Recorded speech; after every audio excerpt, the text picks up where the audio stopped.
20 p.m. kickoff on NBC. No debates, no speculation, just the info you need. That's your KBLA Sports Minute. I'm Ray Richardson on KBLA Talk 1580. Are you ready to be a part of the conversation that will help shape our nation's future? Get ready to join us for the Left Coast Forum, Saturday, October 25th at LA Trade Tech, where progressive voices will come together to tackle the issues that matter most to working families across Los Angeles and beyond. From economic justice to climate action, from healthcare to housing, we're bringing together the brightest minds and most passionate advocates for real solutions and real change. With workshops, 2 major keynote addresses, and a closing reception with great music and good food. It's the Left Coast Forum, where your voice matters and your ideas take action. Saturday, October 25th at LA Trade Tech. Brought to you by KBLA Talk 1580 and the LA Progressive. The future won't wait, and neither should you. Mark your calendar now to be there and be heard. Stay tuned to KBLA Talk 1580 for more details. Yeah, yo, come on. At KBLA Talk 1580, we fight the power every day. Yeah, Gotta give us what we want. Gotta give us what we need. Hey. I listen to KBLA and I love the commercials. I know what the commercials mean. I also, if I'm looking and trying to figure something out, I need something to talk to me that might hit me. And it happens on TV because, you know, every time they show a sporting event, they got the pharmaceutical companies back to back to back telling people how to fix the sickness on the same stuff that they sell them. So we get it. Yep, we get it too, Chuck D. And that's why at KBLA Talk 1580, we don't black down. Drop it. Our freedom of speech is freedom of death. We got to fight the powers that be. Fight the power. Fight the power.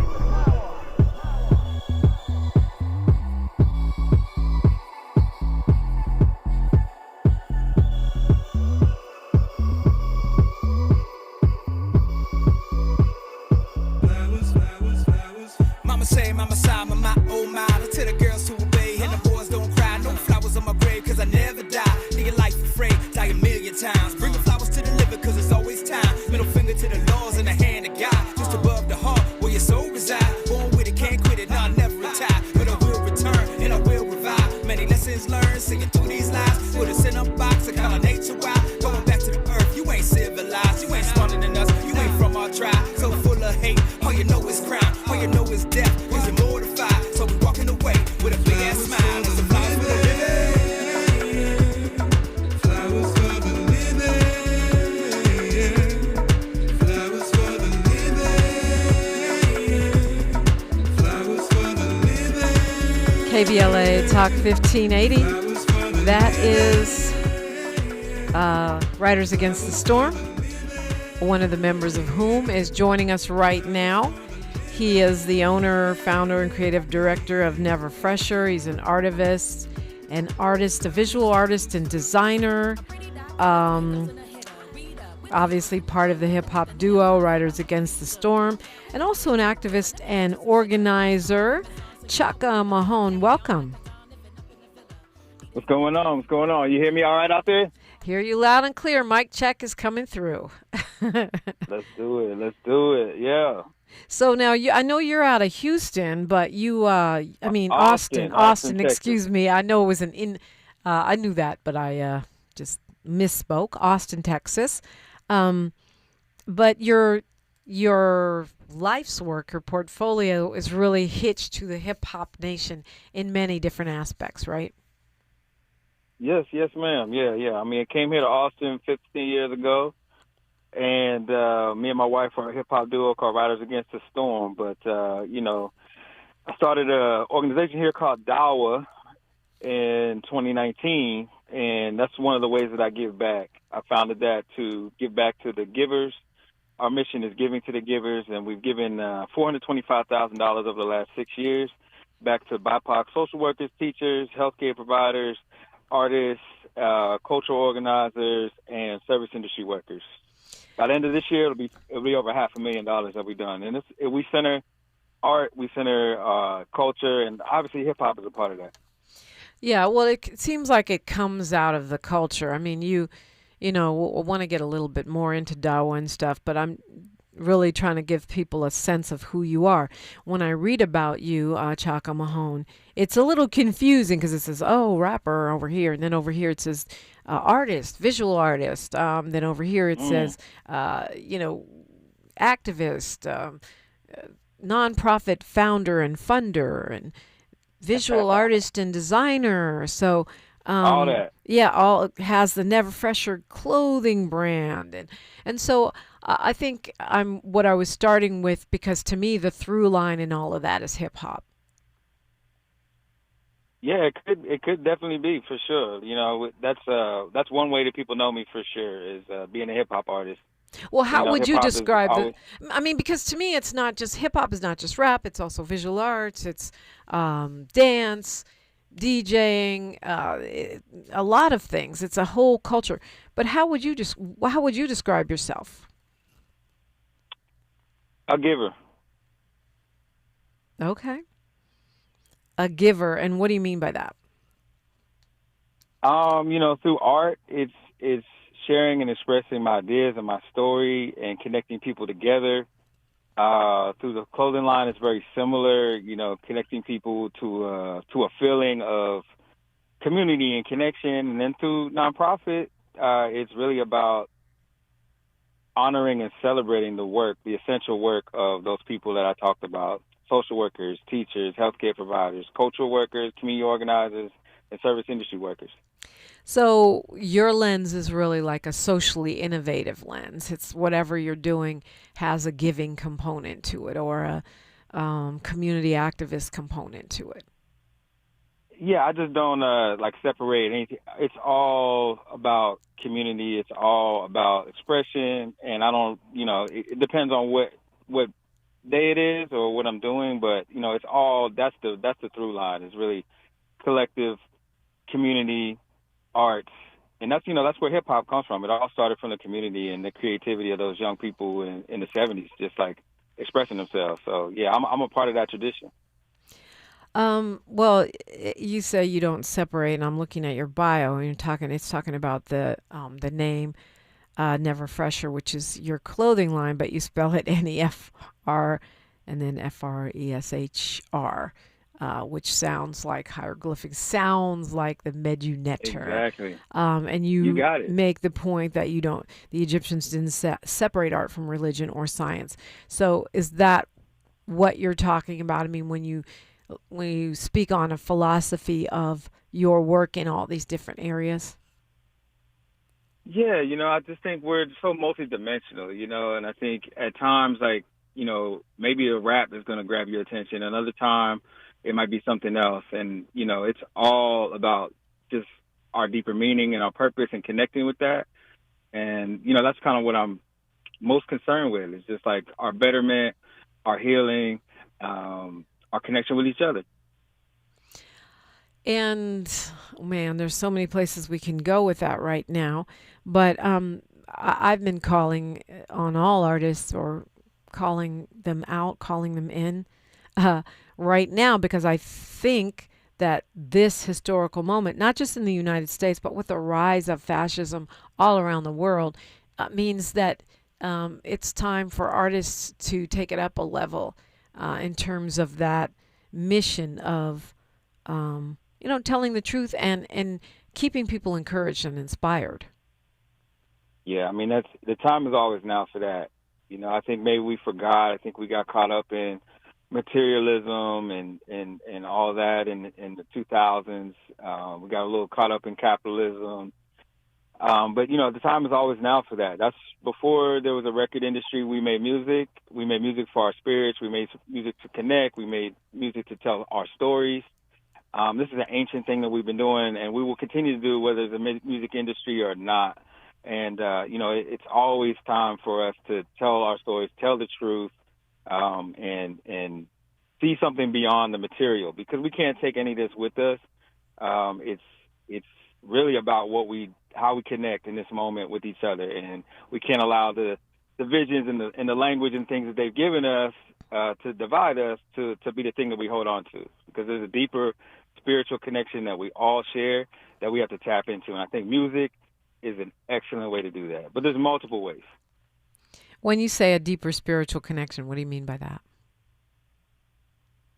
I mean, there's something beyond what they tell us is life, right? I think a lot of us think that our life is our job, or a lot of us think our life we're Democrats or we're Republicans, but there's something beyond all the labels. There's something that we're born with before we're even given a name. It's a spirit that we all come here with, and a purpose, and a direction. And, we get misdirected a lot of times through our education or trying to fit into a model that's been given to us. And so that's what I mean. Like, there's something beyond all the labels that I think music really does a good job at connecting us with, the deeper soul and spiritual reason that we're all here. Yeah, it's funny you say also in this rather interesting bio that, you're also a fashion designer, and that fashion itself has some kind of spiritual, social, and sometimes even political coding. What do you mean by that? Well, yeah, I mean, this kind of connects with what I was saying earlier. Before there was a fashion industry, we wore clothes, right? And they had meaning. There's fabrics and textiles and designs and symbols woven into those things that we wore on our bodies that told our stories. Maybe it talked about our tribe. Maybe it talked about our lineage.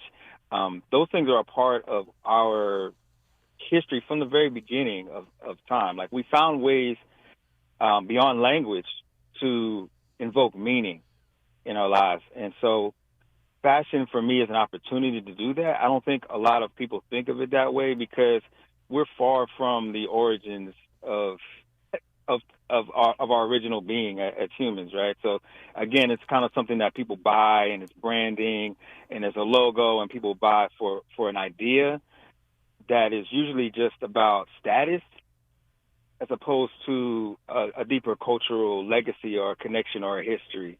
And so I think, through my clothing line with the Nefr Fresher, it's an ode to Nefr, which is Nefertiti, which is an ancient wisdom, and then the Fresher is the now.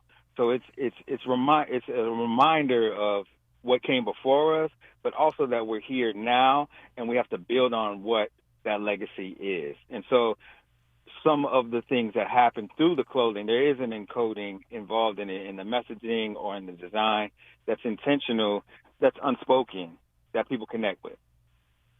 I mean, and we do continue to see that pop out in terms of controversy. The Gucci sort of whatever that was, minstrel show sweater that they had, and the racist ads that we've seen from various companies.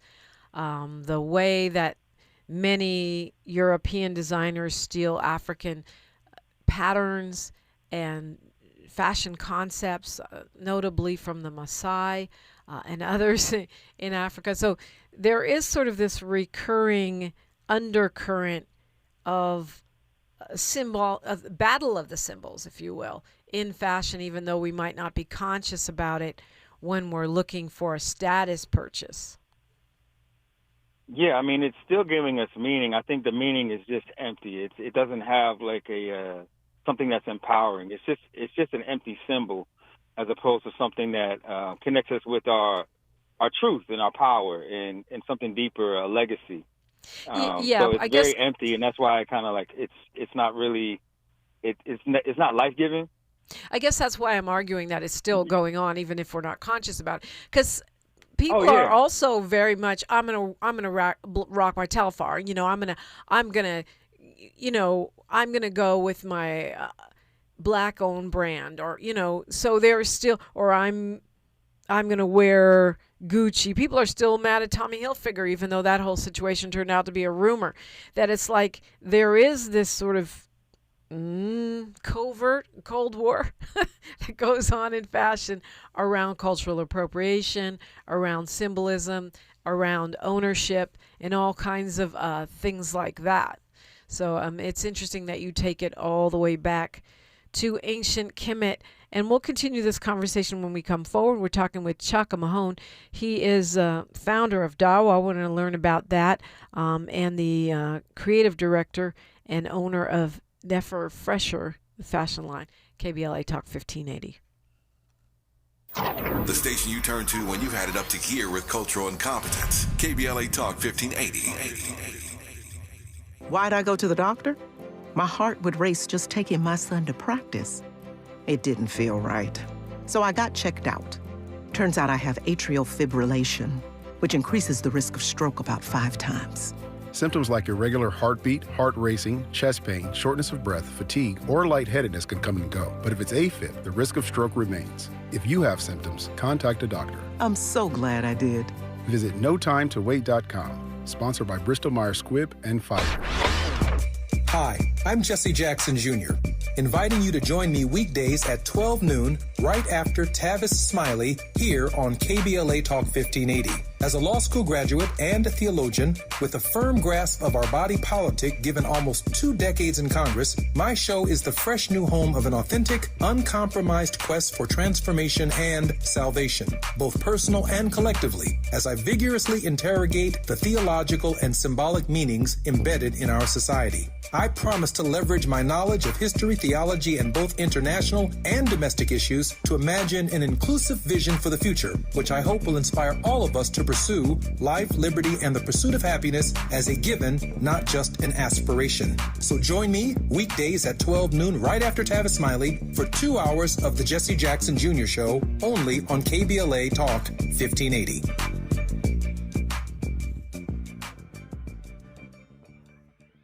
With a KBLA Talk 1580 editorial, I'm Dr. Nicolai Corte. Let's preserve black land stories before they're lost forever. I want to personally invite you to be a part of something historic. As journalist in residence for the Black Land Lost Narrative Archive Project, I've joined forces with powerhouse attorney and social justice champion George Fothery, the man who helped make history by delivering justice to the Bruce family in Manhattan Beach, securing the first known return of land unjustly taken from black owners by a local government. That victory was monumental, but it was just the beginning. For generations, black families have acquired land through grit, faith, and determination, only to lose it through violence, legal loopholes, forced sales, and systematic racism. What's been taken goes far beyond dirt and deeds. It's the erasure of wealth, identity, and legacy. That's why we've launched the Black Land Lost Narrative Archive Project, a national effort to collect, protect, and preserve the stories of black land lost before they're buried, forgotten, or erased altogether. Because there's power in telling black stories, there is resistance in remembering, and there's justice in being seen and heard. This is where you come in. We're inviting you to be a part of this historic black narrative archive. If you or someone you know has experienced land loss, displacement, or forced property sales, your story deserves to be heard and remembered.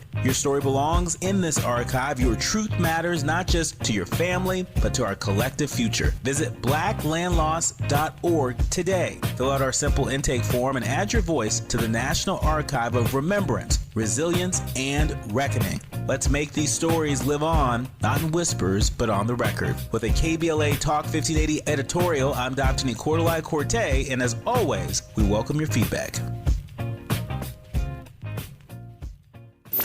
Thanks for waking up with Dominique DiPrima on KBLA Talk 1580. Oh, my. Let me say happy birthday to Beyonce. And also happy birthday to my girl, Wendy Gladney. It's Virgo season for real, for real. About to be Tavis's birthday, about to be Dr. Melina Abdullah's birthday. All you Virgos, we're not going to miss you. We're not going to miss your B-Day. Because, you know, you got to be exactly right with them. Anyway, we're talking with Chaka Mahone, and you're not a Virgo, are you?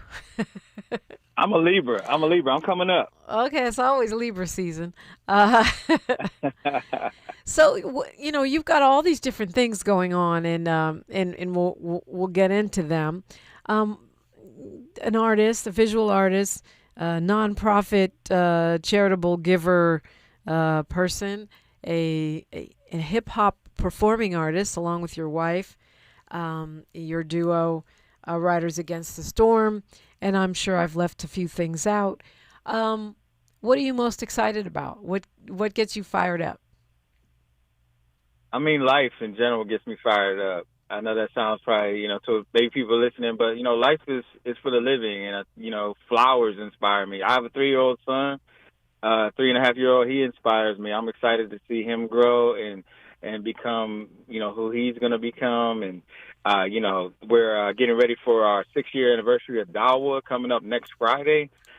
People can learn more about us at DAWAheals.org, DAWAHEALS.org. We're bringing Killer Mike here to celebrate our 6-year anniversary.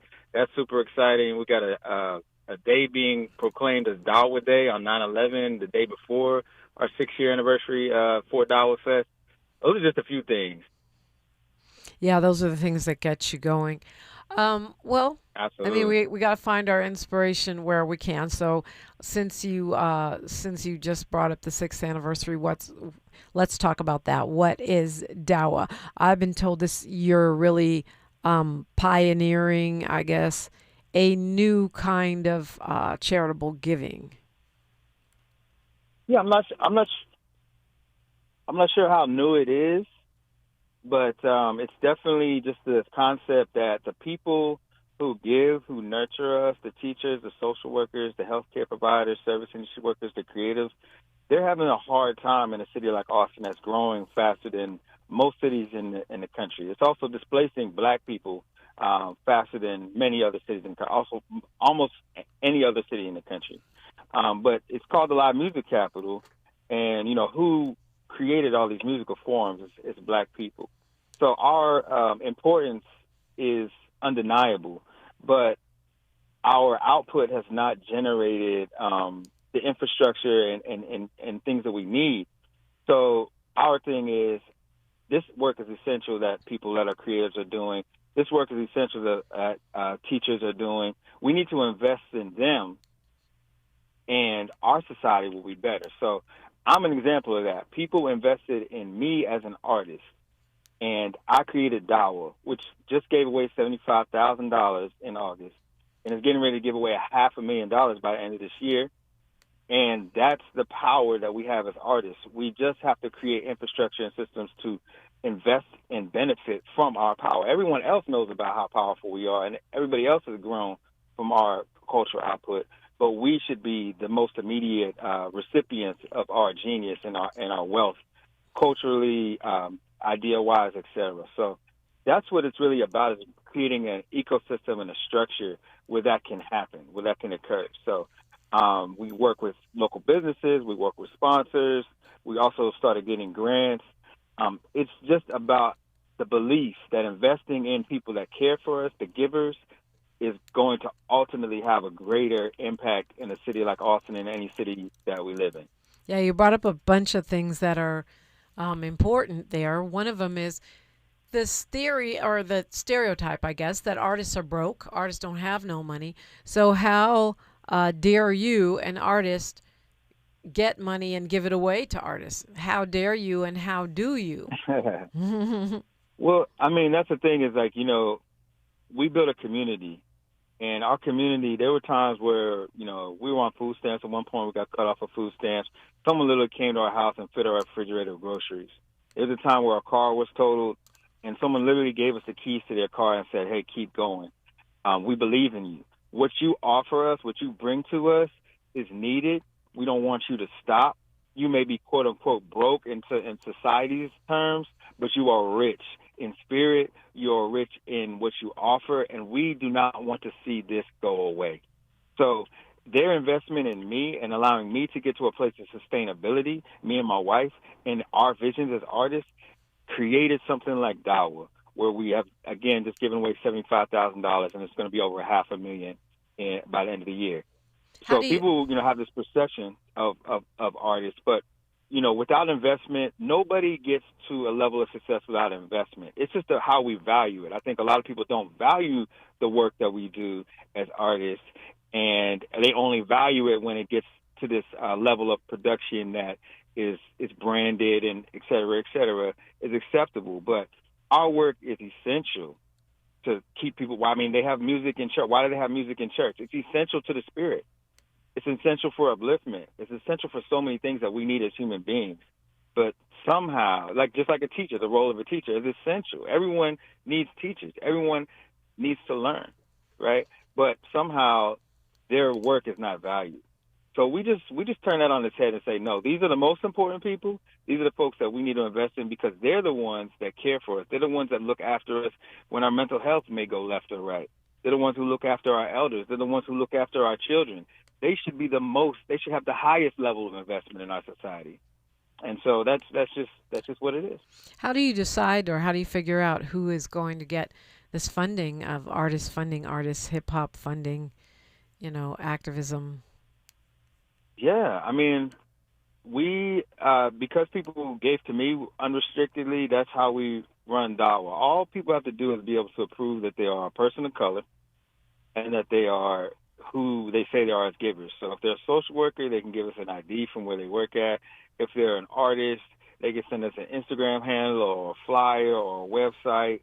We're just looking for proof that they are who they say they are. Because, again, we're focusing specifically on givers. This is not just anyone can apply to it. You have to be in one of these roles, and you have to show us that you're one of those roles. And then if you can do that, we basically have a lottery because we opened up our application, and within 48 hours, we had over 450 applications for 250 slots. Wow. So we have to then do a lottery from that group of applicants and give out the $75,000. So 250 people got $300 each. Nice. So it's kind of you said giving to the givers. Is it also partly about re-energizing those folks? Because what I've noticed interviewing many people you would probably categorize as givers over many years is sometimes they get burnt out. Absolutely. Yeah, no, we want to celebrate them. We want to elevate them. We want to shift the entire culture about how we see these folks because that's what's going to be needed. Givers have a tendency to kind of pour out too much, right? And then they don't know how to ask because they're so much used to being in that role of giving.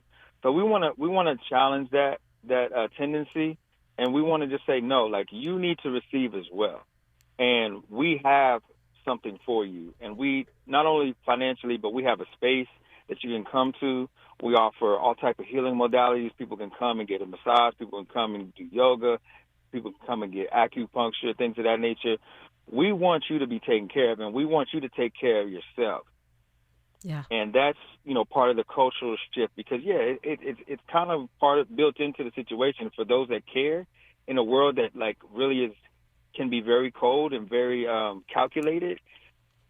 If you're a giver, it can be very challenging for you to feel empowered, or you tend to give more and more. There's so much going on. I just have to keep giving.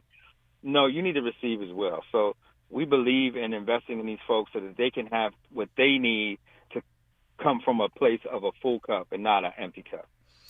We've got news, traffic, and sports right now, and then we'll continue our conversation with Chaka Mahone. You're invited in. It's KBLA Talk 1580. She's reclaiming her time on KBLA Talk 1580. More First Things First with Dominique DiPrima when we come forward. I'm Bree Wood with BIN News Now. President Trump addressed online rumors about his health, joking they started because he skipped press events for 2 days. No, I was very active over the weekend. They also knew I went out to visit some people at the club that I own pretty nearby on the Potomac River. And no, I've been very active actually over the weekend. He was recently diagnosed with chronic venous insufficiency, a mild condition common in older adults.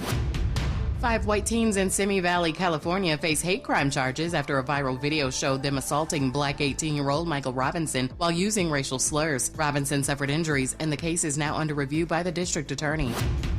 And gospel singer Leandria Johnson is working to rebuild her career after battling addiction and legal troubles. With support from actress and singer Candy Burris, Johnson is focusing on sobriety and dismissing team members who don't support her recovery. Get BIN News Now on demand 24/7 on the iHeartRadio app. Think It Up is an initiative to activate student-powered, teacher-led learning projects. Students and teachers, how can you spark great learning experiences in your classrooms today? Join at thinkitup.org. Is this the tether? This is the KBLA Sports Minute with Ray Richardson. I'm a bad man.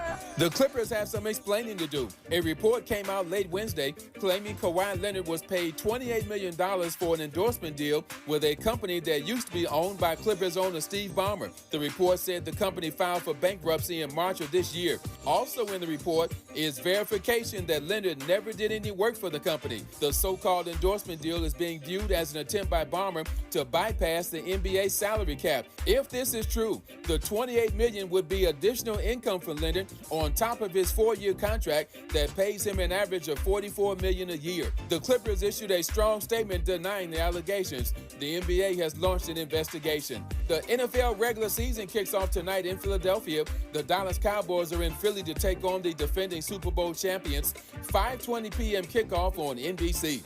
No debates, no speculation, just the info you need. That's your KBLA Sports Minute. I'm Ray Richardson on KBLA Talk 1580.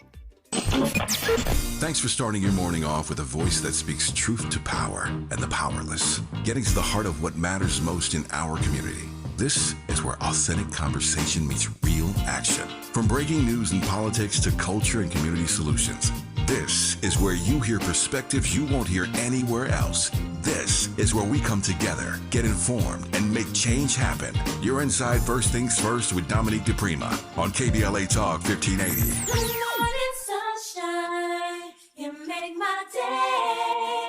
Yeah, yo, come on. Pick up the drums. At KBLA Talk 1580, we fight the power every day. Yeah, gotta give us what we want.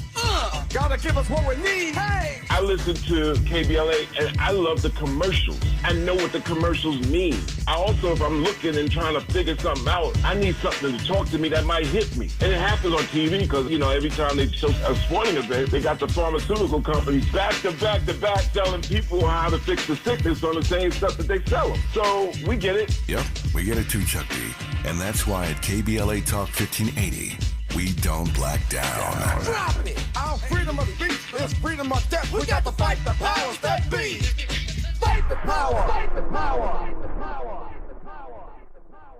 September is World Alzheimer's Month, a time to shine a light on a public health crisis that deeply impacts Black families. 1 in 5 Black adults ages 70 and older is living with Alzheimer's disease, or AD, and the risk is twice as high compared to white adults. But AD isn't just forgetting a name or losing track of time. Signs of early AD could be repeating questions, missing appointments, or struggling with bills and daily tasks. These things aren't a normal part of aging. Here's the good news. Treatments are available that may help if AD is diagnosed early. If you notice changes in memory or daily routines, whether in yourself or a loved one, don't wait. Early diagnosis and intervention are key to managing AD effectively. To learn more about AD and a potential treatment option, visit treatalsearly.com. That's treatalzearly.com to learn more about the signs and symptoms and a potential treatment option. This message is brought to you by AZI.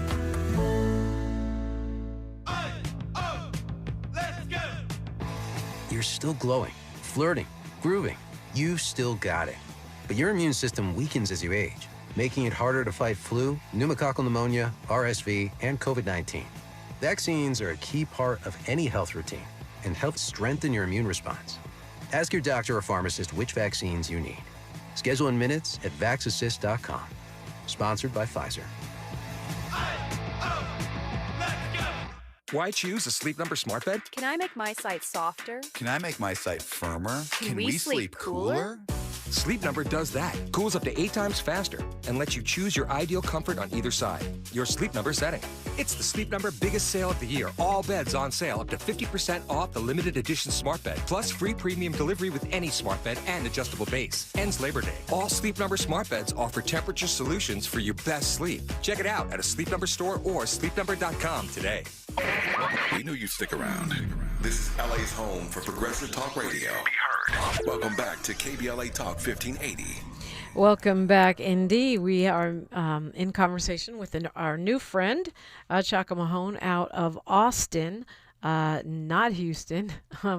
And DAWA is your organization.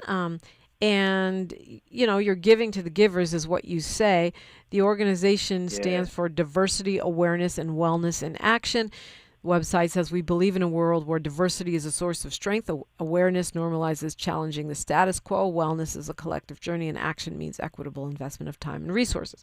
Okay, so we're in a time when diversity is practically illegal, not actually, but practically so, because our current administration is threatening people for doing anything that falls under the diversity, equity, and inclusion banner, whether they're a school or a private company. I'm hearing now that schools are reluctant to admit too many black students for fear they might be accused of practicing DEI. Companies are hesitating to hire people. Black women are being laid off in droves. Universities are having their arms twisted to pay these huge fines. What does diversity look like in this environment right now? I mean, to me, diversity is just the world we live in. And I think those that are quote unquote in power try to make us live in a different world. Like, you go outside your house and it's just nothing but diversity. You see different types of birds, you see different types of plants. Diversity is just what the reality of life is. And these folks are trying to like make us live in a world that denies that reality.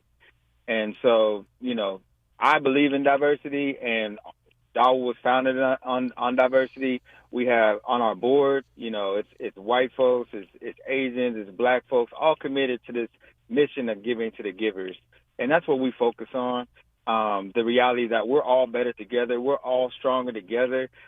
These ideas it's programming from very early on. These ideas about countries and nations and race and all these things are made up. And what really matters is our spirit and our intention. And we can do anything. Anything is possible together.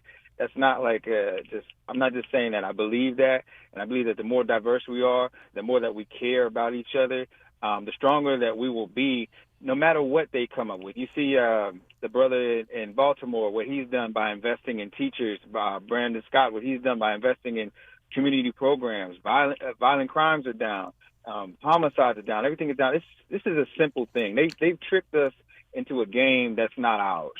And so, we have to own who we are. We have to own our reality and manifest our reality. Yeah. I also notice on your website and even in some of the other stuff you've written that you use the term BIPOC, Black, Indigenous, and People of Color. I don't know if this is just a West Coast thing, but we've had some pushback against that term because the critique is that even though it's Black, Indigenous, and People of Color, that it sort of lumps everybody together and minimizes the contribution of Black people. It's the same thing we hear about the term multicultural. People want you to say Black people. Right. How do you receive that? I mean, people, whatever reality people choose is theirs. For me, it's just a word. This is a Black-led organization. Our staff is Black and brown. Whatever you want to call it, this is led by people that are most affected by the traumatic effect of slavery and patriarchy and white supremacy and these ideas. That's who's leading this organization, and that's who we invest in and we direct our services to in our program. So whatever people want to call it, that's up to them. I'm not really interested in like semantics or etymology or anything like that. Melanated people, if that's good for people, cool, whatever. But to me, the most important thing is who you serve and who you wake up every morning and look to invest in. And that's Black people, that's brown people, and that's what it is. I mean, I honestly don't think it's just semantics because some of it is about who's getting centered and whether Black people are getting erased from spaces in the name of so-called multiculturalism, or whether we always end up being the battering ram that opens the door for everybody when they all rush in while we're standing there going, hold up, i.e. affirmative action. I notice you also have Black Live Music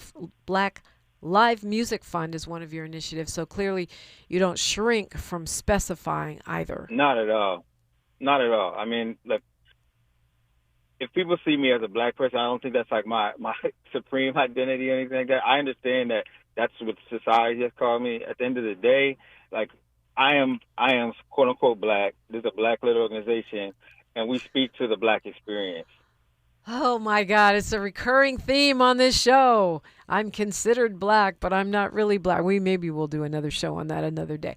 But clearly you identify with ancient Kemet. You've got Nefertiti. You've got all these symbols. Even on your Instagram, you know, some of your attire and the things you design are clearly influenced, is that the word, by Egypt. Yeah, I mean, yeah, Kemet means land of the what is it? Land of the dark, black. land of the black. So black, land right? of the black. So land of the black, right? So pretty much. Yeah, I'm not shrinking away from that. I'm just saying that is an identity that was created, right? And it is an experience that we've had as a result of that creation that is a black experience. And so it's easier for people to relate to me in that way and speak to that. So that makes sense for people. But at the end of the day, like I'm Chaka, I'm me, and we're doing great work. DAWA means medicine, and that's what we believe in. Yeah. Well, what is medicine right now? We can go off on a whole other tangent on that because of what's happening, at the federal level. But what is it? What do you mean when you say it? When I say medicine, I'm thinking about things that are healing.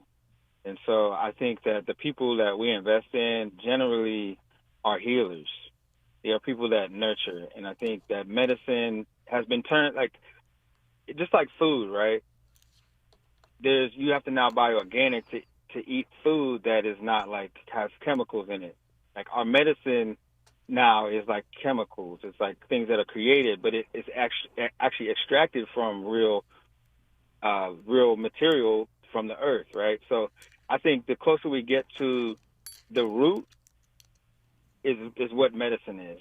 And then when we deal with that, that's medicine. So community is medicine, music is medicine, laughter is medicine, hugs are medicine, children are medicine, plants and flowers are medicine, air is medicine, and not, some of the things that they tell us is medicine, like in a pill form. It's not to say that it's a form of, but it's not the root. And we want to get as close to the root as we can in our life. Yeah, well said. We're talking with Chaka Mahone, and I want to talk a little bit about your brand, your Nefr Fresher, when we come forward. Fashion. We don't get to talk fashion too much around here, but we could do more, and can be inspired by it. We can support Black-owned or Kemetic-owned businesses. Can do all that. That's what we do, in fact. KBLA Talk 1580. More of First Things First with Dominique DiPrima when we come forward. Hi, I'm LA City Councilmember Curran Price, inviting you to the 30th anniversary of the Central Avenue Jazz Festival, Saturday, September the 20th, from 11 a.m. to 7 p.m. We've got 4 pavilions, 3 stages of live music, plus food, fun, and a marketplace all along historic Central Avenue between MLK Boulevard and Vernon Ave. Our featured acts this year are Gregory Porter, Pancho Sanchez, and Jasmine Horn at the 30th anniversary of the Central Avenue Jazz Festival, Saturday, September 20th, 11 a.m. to 7 p.m. along Central Avenue between MLK Boulevard and Vernon Avenue. Come out and bring the whole family because this legendary celebration is free. For more information, go to centralavjazzfest.com. I'm LA Councilmember Curran Price, and I absolutely approve this message. KBLA Talk 1580. We've got a lot to talk about. KBLA Talk 1580, connecting you with services and solutions. The Los Angeles Regional Food Bank is on a mission to fight hunger and provide nutritious food to those in need across our community. They partner with federal, state, and local programs advocating for better policies and funding for critical hunger relief programs like Cal Fresh, the Emergency Food Assistance Program, and the Child and Adult Care Food Program. The food bank works with coalitions and local representatives to make sure hunger is addressed in every district of LA County. They also run nutrition education campaigns, raise hunger awareness, and source nutritious food for distribution, all while supporting regulations that allow food pantries to operate safely. Want to help? Visit lafoodbank.org or call 323-234-3030 to volunteer or find a food bank near you. Together, we can ensure that no one goes hungry in Los Angeles County. This is a community call to action from KBLA Talk 1580. The California Crusader newspaper would like to thank all of our subscribers for their support throughout the years, proudly serving the South Los Angeles and South Bay areas for more than 40 years. The California Crusader is a multicultural, black-owned, adjudicated newspaper that focuses on providing newsworthy information to the people in our community. We're constantly looking for ways to assist businesses in our community to connect with our subscribers. We provide low-cost, effective ways to promote your business with our reasonable and affordable advertising rates. You can participate by suggesting, sharing, and submitting your stories on the California Crusader newspaper Community Share Facebook group page, or visit our website at cal-cruise-news.com. That's calcruisenews.com. Then click on the Submit Now button located on the top right corner of the homepage, or text CCN to 42828. Again, text CCN to 42828. The California Crusader newspaper, working together to build a better community for our future. Subscribe today. The conversation continues right now with Dominique DiPrima on First Things First. Continues right now with me and DAWA founder Chaka Mahone, who is breaking down his big, giant portfolio of work and interests, from hip-hop artist to visual artist, fashion designer, and brand owner to nonprofit director. DAWA is giving to the givers is your thing. Giorgio Armani made his transition today at the age of 91. That's a big deal in the fashion world. I don't claim to be a fashionista. I love clothing, fashion, design, but I don't claim to be an expert on it. So I don't know if you want to say something about that in the context of yourself as a designer and where we are. Certainly, I never thought when I first was exposed to hip-hop as a kid that it would have the level of influence that it's had worldwide, to where some of these big fashion houses are even acknowledging and making hires and such as that. So I guess Giorgio Armani, the state of fashion, and your input are the broad brush question that I'm asking you right now. I don't know too much about Giorgio Armani, but I do know about folks like Dapper Dan and the brothers, that started Cross Colors, and the brothers that started FUBU. These are folks that, at a young age influenced me, and I know about graffiti and seeing it on the wall and wondering, like, when did they do this? Like, how did they do this? Like, one day you're walking by a wall and it's just blank, and then you come by the next after a night and it's the full image on there, full blazing mural on there, and those things like really sparked me as a young person. Seeing the creativity of a Dapper Dan and what he did with fashion, those are the kind of my influences. It's really definitely comes from hip hop, and so I started imitating those things as a youth. Imitating cartoons like Garfield and Dick Tracy and Curtis and Calvin and Hobbes, and then it was hip hop graffiti, like trying to imitate, like how did they do that, and trying to do that myself. And then as I got into my 20s, like people would say, "Oh, I like that. Like, where did you get that?" "Oh, well, I just took some paint and I put it on my shirt, and give me a shirt and I'll do that." And it kind of just grew from my excitement about it to like me actually learning about it and trying to imitate it, and then me putting my ideas on my own clothes, painting on my jeans, painting on my shirt, painting on my shoes, and getting the feedback from my community saying, "Hey, like, we like that. Okay, well, shoot, give me your shoes, give me a pair of pants, I'll paint on it." And then starting to sell things that I did myself and learning about screen printing. And shout out to my homie Angel Garcia from the Urban Warriors. We started a program called True School Studios when I was living in Providence, and we were taking a lot of the kids that were, getting arrested for bombing and tagging, and we taught them airbrush when that was, remember the tall tees and all that. Like, we taught them how to, paint signs, and we taught them how to, do murals and things like that. So all of this kind of starts from a community level, and people just encouraging me and giving me feedback that they like what I do, and then just trying to figure out a way to benefit from it. Some might call like monetize or, whatever, sell it or bring it to the market or whatever. But it was always first initially my inspiration, and then inspiring others, and then saying, well, hey, like, if people are inspired by this, how do I figure out a way to have it benefit me?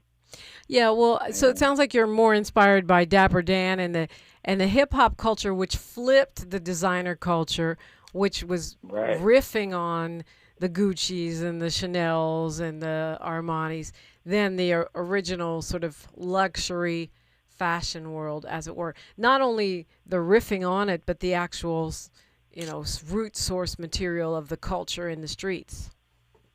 Yeah, the genius of hip hop is taking and the genius of black people is like taking, multiplying 0 by 0 and getting 1. Yeah. You didn't have access to the brands, but you figured out a way to make yourself stand out. You figured out a way to stand tall and be proud in a situation where people would say you have very little. But we had so much. We were so rich. And that's, hip hop is just an example of that, just how rich we were in the midst of something that someone may look at and say there's nothing there. We can find you on Instagram. The Nefr Fresher is Nefr, and then Fresh with an R. We can find you there. We can find the nonprofit at DAWAheals.org. And if we want to track the music, what do we do? Where do we track that? Yeah, you can Google Riders Against the Storm. Our name actually comes from Sweet Honey in the Rock, a song by them called Ella Song, and it's from the lyrics, they talk about passing the torch to the young who will run against the storm. So we chose Riders Against the Storm. So if you can remember that, Google that, or you can find us at Ross Hip Hop on Instagram, Ross Hip Hop on Instagram, or that's our website as well, rosshiphop.com. All right, you're everywhere. But as far as the clothing line, I'm looking at what I see on IG here, and it seems to be hip hop, but also definitely has a strong Afrocentric vibe going on. Yeah, it could definitely be labeled that. I'm definitely inspired by Africa. I'm definitely inspired by indigenous culture, and just living in the time they call modern or the now. Just bringing those things into the now. What do you think, Chaka Mahone? What do you think is going to happen with nonprofits like yours when the safety net is being dismantled? The so-called safety net. We're seeing Medicare right now. Medicaid. I sometimes mix them up. Medicaid and Medi-Cal being cut drastically. The food stamp cuts, huge food stamp cuts, which is now called SNAP, went into effect yesterday.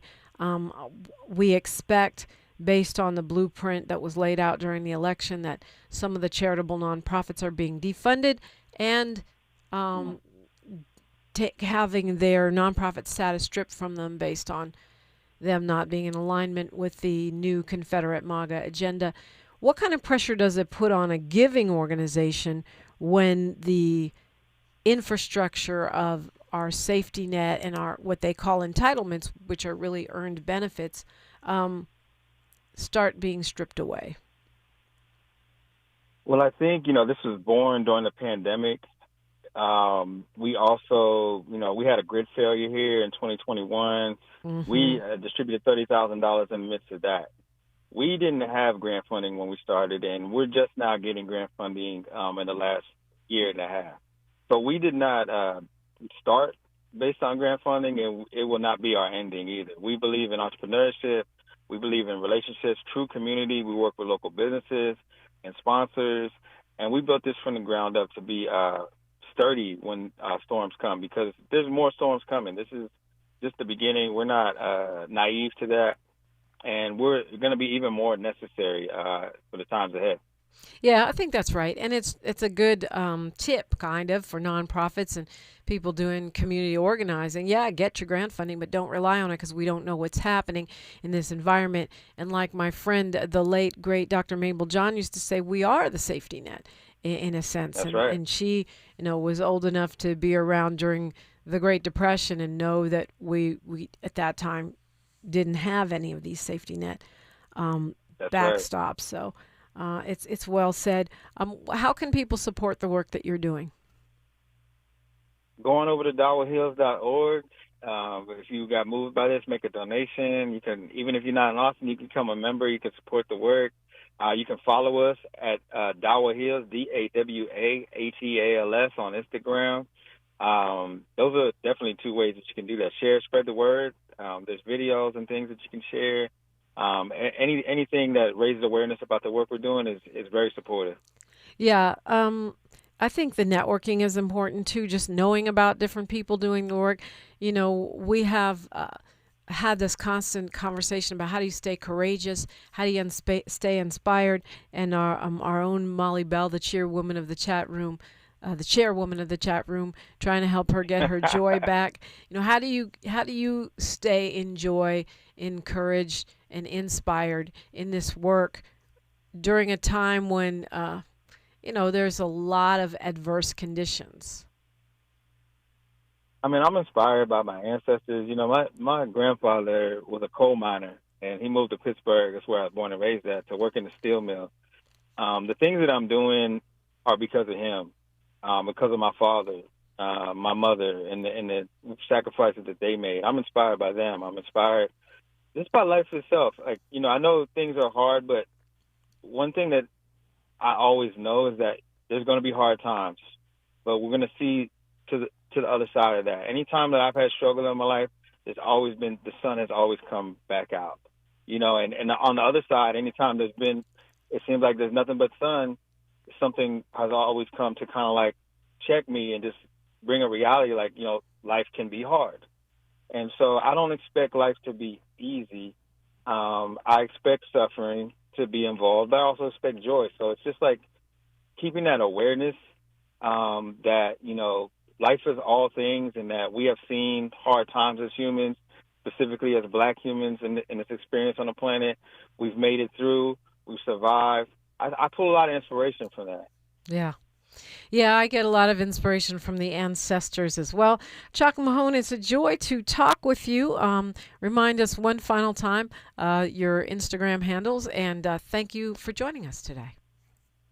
Thank you so much. It's good to connect with people out in Los Angeles. I hope to actually meet you in person one of these days on a trip out there. Absolutely. People can find me at DAWA Hills, DAWAHEALS, and that's on Instagram, and that's the same thing online, dawahills.org, DAWAHEALS.org. All right. Thanks so much. Give Tavis a hug for me, all right? Absolutely. He's up next. He's got an incredible show for you today. He's just on a roll right now with these crazy national guests. You definitely do not want to miss the Tavis Smiley Show right after me every single day. He's just on one. I don't know what they're doing over there. We're going to try to sneak in and get some intel. Meanwhile, we can keep it going on social media all day. I'm at DiPrima Radio, DIPRIMA, and then radio everywhere. Even have a YouTube channel. Please like, follow, subscribe, talk smack. We are at KBLA 1580 everywhere. Naomi Osaka is playing today for the U.S. Open, so I'll be watching that. Like my mama used to say, history is now, and we are making it together. Until tomorrow, one love. KBLA 1580 Santa Monica.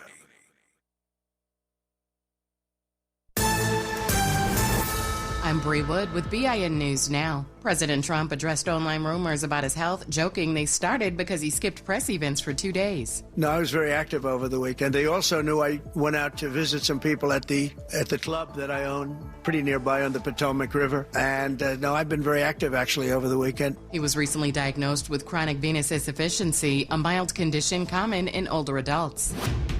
5 white teens in Simi Valley, California face hate crime charges after a viral video showed them assaulting Black 18-year-old Michael Robinson while using racial slurs. Robinson suffered injuries, and the case is now under review by the district attorney.